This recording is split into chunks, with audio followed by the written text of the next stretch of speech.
Samajwadi party के नेता तारिक अहमद साहब से पूछना चाहती हूँ। तारिक अहमद साहब, ये बीजेपी और राम मंदिर और चुनाव को जोड़ना क्या सही है? आप क्या राम मंदिर के पूरे इतिहास को कहीं ना कहीं भूल नहीं रहे?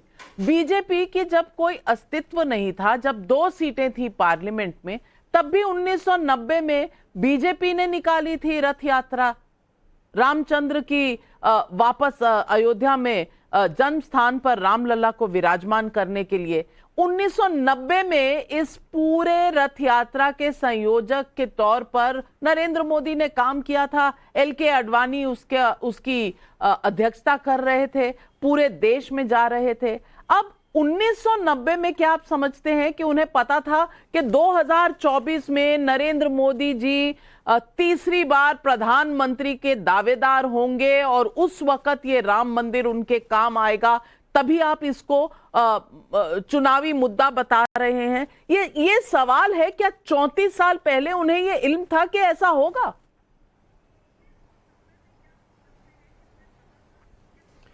देखिए मैडम, पहली बात है कि आप 1990 का जिक्र कर रही है, मैं बात करता हूं 1950 से, 1947 से। बल्कि 1947 के बाद वहां पे मूर्ति रखी गई और मस्जिद में नमाज पढ़ने की पाबंदी लगाई गई और उस पर तब से विवाद गहरा गया क्योंकि मूर्ति अंदर स्थापित कर दी गई।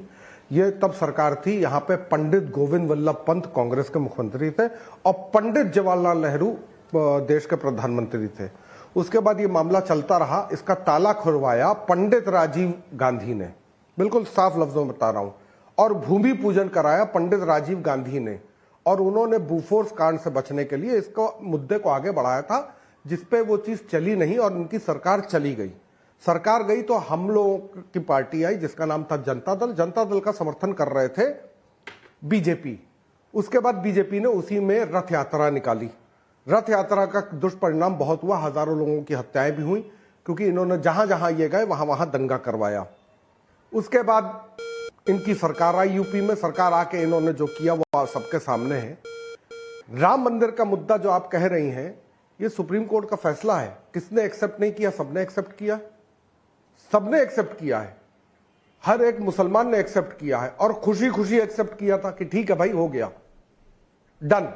खुशी खुशी किया था, कोई फर्क नहीं पड़ता है। खुशी खुशी किया था। शायद कहीं आपकी याददाश्त कमजोर है।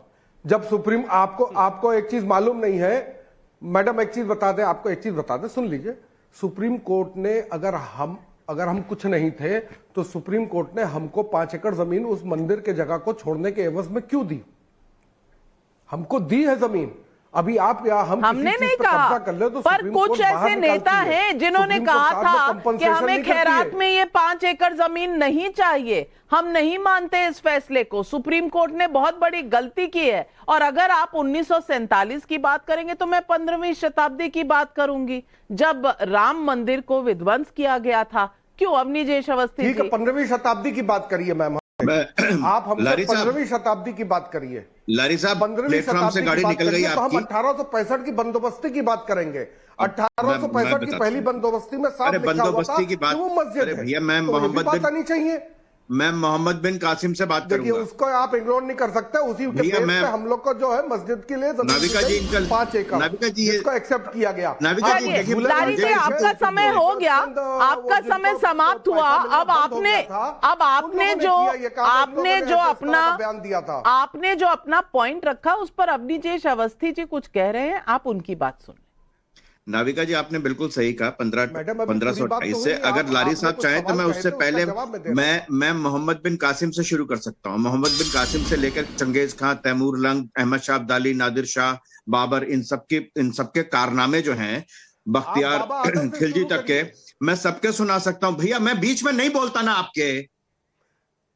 आपके नहीं बोलता ना। तो बात आपने जो कहा कि पंडित जवाहरलाल नेहरू, पंडित ये बहुत सारे, आप उन्हीं के साथ तो बैठे हैं आज, उन्हीं के साथ चुनाव लड़ रहे हैं जिनको पंडित आप कह करके, जिनका आज तिरस्कार कर रहे हैं, कल उनके साथ खड़े होकर के आप वोट मांग रहे होंगे इसी हिंदू जनता से। ये है असलियत आपकी, पहली बात। दूसरी बात, जहां तक निमंत्रण की है, निमंत्रण खुद प्रधानमंत्री मोदी को मिला है।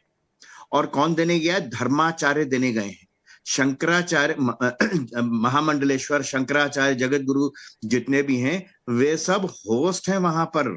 राम मंदिर के लिए जिनको बुलाना है वो बुलाने वालों में से, उनको बुलाया नहीं जाएगा। पता नहीं कैसे कैसे बाबा आ जाते हैं जिनका मतलब कंप्यूटर पर शायद ऐसी जानकारी मिलती होगी, तो वो तो सब बुलाने वालों में से।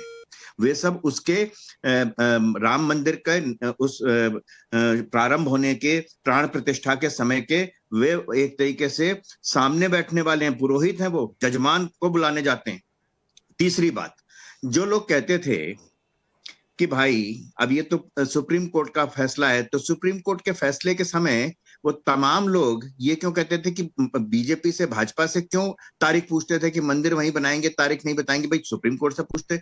और जहां तक आज सभी पार्टियों के लोगों को निमंत्रण देने की बात है, उसमें मैं मणिशंकर अय्यर जैसों का भी नाम ले सकता हूं, जिन्होंने कहा था कि भैया जो ये कह रहे थे कि इतने बड़े अयोध्या में बहुत बड़ा महल था, कहाँ पे हुआ था, पहले ये बताओ मुझे। और फिर सबसे बड़ी बात यह है कि वहां तो भैया आप सब लोग कैसे जाओगे भैया? जय श्री राम के नारे लग रहे होंगे चारों तरफ, आपके तो कान फट जाएंगे। वो जय श्री राम के नारे चारों तरफ, जय श्री राम जय श्री राम जय श्री राम नारे लग रहे होंगे, तो आप कहाँ कहाँ खड़े हो पाओगे? वो मणिशंकर अय्यर, सलमान खुर्शीद, और इनका तो कहना था कि जय श्री राम तो युद्ध का